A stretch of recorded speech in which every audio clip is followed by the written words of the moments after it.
Je sais, on va dire que je tape toujours sur les mêmes, mais c'est pas ma faute si les conservateurs passent leur temps à raconter des conneries sur la cause animale et d'ailleurs sur bien d'autres sujets. Cette semaine, le média VA nous a gratifié de cette une exceptionnelle où l'on retrouve Barbara Pompili, la ministre pour la transition écologique, le journaliste Hugo Clément et le maire de Lyon, Grégory Doucet. La première fois que j'ai entendu parler de VA et que j'ai été checker leurs arguments et leurs positions, j'ai cru qu'en fait VA signifiait véritablement arriéré. Bon, il s'avère qu'en fait ça veut dire valeurs actuelles. Franchement, erreur honnête de ma part. Bon, tout le monde peut se tromper. Pour resituer un petit peu le contexte, Valeurs Actuelles, c'est probablement le seul média un petit peu mainstream capable de nous pondre des titres du style le véganisme ou la haine du genre humain, ou encore le véganisme, nouveau fascisme alimentaire des apôtres du camp du bien. Si la roue libre elle-même pouvait être en roue libre, je pense que ça donnerait à peu près quelque chose comme ça. Aussi, sur leur chaîne YouTube, on peut trouver une vidéo intitulée « Deux véganes à pro-chasse, le parcours de Céline Anaya Gauthier ». Vidéo complètement random où une journaliste idéologue affirme que les véganes sont malades parce qu'ils donnent des croquettes véganes à leurs chiens, ou que voir un équipage de chasse à courre a été pour cette journaliste une expérience incroyable. Cherchez pas la raison pour laquelle cette vidéo existe, ni le moindre argument au sein de celle-ci. Dans les deux cas, la réponse est qu'il n'y en a pas. Et bien sûr, n'oublions pas cette couverture absolument épique d'un numéro de Valeurs Actuelles sorti fin 2019. Non, faut avouer qu'elle fait peur cette une. Franchement, même moi en la lisant, je me suis senti en danger, sérieusement. Bon, ça n'a pas vraiment duré, Après, je me suis bien sûr souvenu que, après tout, le carnisme fait 3 millions de victimes de plus par jour en France que le véganisme. Que les boucheries, après tout, sont des lieux où on expose les morceaux de cadavres d'animaux qu'on a exécutés en les électrocutant, en leur transperçant le crâne avec un pistolet Matador ou encore en les mettant dans des chambres à gaz, puis en les égorgeant, et qu'enfin les abattoirs sont un petit peu les lieux de culte du carnisme, l'endroit où on sacrifie des animaux au nom du plaisir gustatif, de la tradition ou encore du profit. Et du coup, je me suis dit, ça va. Finalement, les végans, on n'est peut-être pas ceux qui répandent le plus la terreur. Et puis bon, quand on y pense, les sectes, en général, ce sont plutôt ceux qui font les sacrifices, pas ceux qui tentent de les empêcher. Donc, tout va bien. N'empêche, imaginez moi qui suis un militant radicalement abolitionniste, vegan, qui a osé faire des vidéos sur le dieu Zemmour, et qui maintenant fait une vidéo sur eux, sur Valeurs Actuelles. Franchement, chez Valeurs Actuelles, je dois être considéré comme un senior site minimum, le dark mall de la cause animale. Remarquez, vous savez ce qu'on dit. Après, j'ai remarqué un truc, c'est que pour les conservateurs, dès que tu milites pour défendre les droits d'individus qui sont opprimés au sein de la société, tu te retrouves affublé du titre honorifique d'apôtre du camp du bien. Et c'est pas le seul d'ailleurs. C'est un peu comme les succès des jeux vidéo, mais dans la vraie vie quoi. Vous êtes devenu vegan ? Bravo, vous avez débloqué les succès suivants.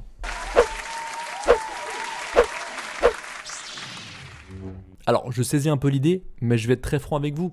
Même le camp du mal ne veut pas de vous, les gars. Vous leur faites honte. T'imagines vraiment l'empereur Palpatine faire tout un foin à cause d'un mouvement de personnes qui veut juste qu'on arrête d'exécuter des animaux pour le plaisir. T'imagines Sauron s'indigner parce que l'intendant de Minas Tirith décide d'enlever la chair des menus des écoles pour préserver la terre du milieu. Mais apparemment, chez Valeurs Actuelles, on n'en a vraiment rien à carrer de l'avenir de la planète.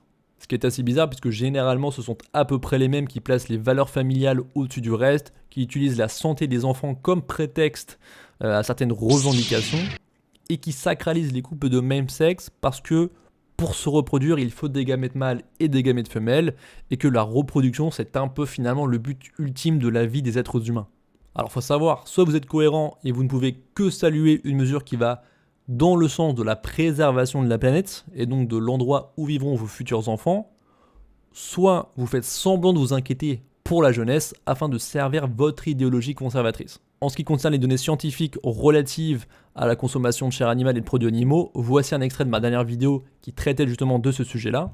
Je vais d'abord citer quelques passages d'un rapport de 2019 de l'IPCC, l'Intergovernmental Panel on Climate Change, qui est un corps officiel des Nations Unies chargé d'évaluer ce que dit la science à propos du changement climatique. Godfrey Hall a mis à jour Nelson et Hall, une précédente revue systématique de la littérature scientifique sur l'impact environnemental associé à l'alimentation et a conclu qu'une plus grande consommation de produits animaux était associée à un plus grand impact environnemental, alors qu'une plus grande consommation de produits végétaux était associée à un impact environnemental moins important. Aussi, la chair des ruminants, principalement bovins Et ovin est constamment identifié comme le champion de toute catégorie parmi tous les aliments ayant l'impact le plus néfaste sur l'environnement, le plus souvent en termes d'émissions de gaz à effet de serre et d'utilisation d'éther par individu. Steph et Stéal ont trouvé que dans le plus extrême des scénarios où aucun produit d'origine animale ne serait consommé, une production adéquate de nourriture pourrait être atteinte d'ici 2050 en utilisant moins de surface terrestre qu'aujourd'hui, ceci permettant une régénération considérable des forêts et une réduction des émissions de gaz à effet de serre liées à l'utilisation des terres. Le panel d'experts de l'ONU cite également cette étude réalisée en 2014 et publiée dans le journal Global Environmental Change, spécialisé dans la recherche sur la science environnementale et publiant des travaux scientifiques revus par les pairs. Je cite, diviser par 2 la consommation de viande, de produits laitiers et d'œufs au sein de l'Union européenne permettrait d'atteindre une diminution de 40% des émissions de nitrogène, une réduction de 25 à 40% des émissions de gaz à effet de serre et une diminution de 23% d'utilisation des terres agricoles per personne. L'Union européenne deviendrait un exporteur net de céréales, tandis que l'utilisation de tourteaux de soja serait réduite de 75%. Par ailleurs, la plus importante méta-analyse portant sur l'impact environnemental de l'agriculture moderne, réalisée en 2018 par le département de recherche de l'Université d'Oxford et l'Institut suisse de recherche sur l'agriculture, méta-analyse recensant les données de 570 études couvrant près de 40 000 fermes dans 119 pays différents, concluait qu'un régime 100% végétalien généralisé libérait en effet 3 milliards d'hectares, soit une diminution de 76% d'utilisation des terres agricoles comparées au modèle actuel, dont 19% de terres arables. A noter qu'en France, les élevages sont responsables de 45% des émissions de méthane au sein de l'agriculture et que d'après un rapport de l'ONG Envolver publié en 2018 sur l'empreinte forêt des Français et des Françaises, eh bien en moyenne, les principales causes de déforestation donc pour un Français et une Française sont tout d'abord et très largement la consommation de produits animaux, puisque l'on importe effectivement du soja d'Amérique du Sud pour nourrir nos animaux d'élevage et non nos végétaliens, puis le cuir et l'huile de palme, majoritairement utilisés non pas pour l'alimentation, mais pour la confection d'agrocarburants. Donc cuir et alimentation carnée sont les principales causes de déforestation pour un Français en moyenne. Maintenant, très franchement, si vous vous fichez de vivre sur un caillou invivable, dites-le nous tout de suite. On s'arrange avec Elon Musk et on vous trouve une place VIP dans la prochaine fusée sur Mars, il n'y a aucun problème. Mais revenons à cette couverture très spéciale sur les écolo-sectaires.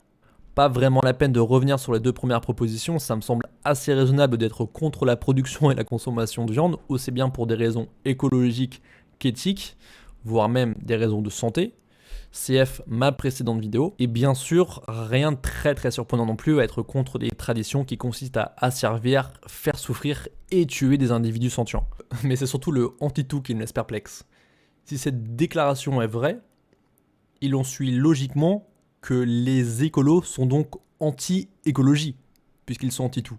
Non ? Ah oui, et puis n'oublions pas, petite mention spéciale pour le anti-joie de vivre, alors qu'ils ont quand même choisi des photos où tout le monde sourit. Franchement, vous êtes trop fort chez VA, changez rien.